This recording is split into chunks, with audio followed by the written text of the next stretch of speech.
Vermi compost. నాది plant దగ్గరకు వచ్చా నేను. అంటే ఇక్కడ మెయింటెనెన్స్ అంతా మా నాన్నగారు చూసుకుంటారు. సో నేను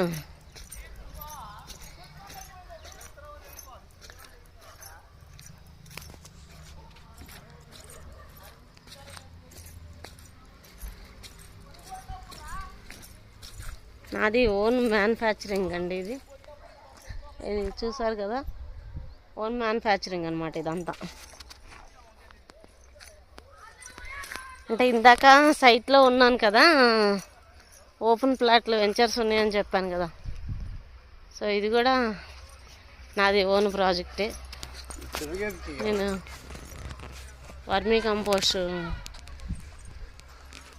షెడ్ నాకు సొంతంగా ఉంది. ఇది మా నాన్నగారు చూసుకుంటారు మొత్తం ఇక్కడ.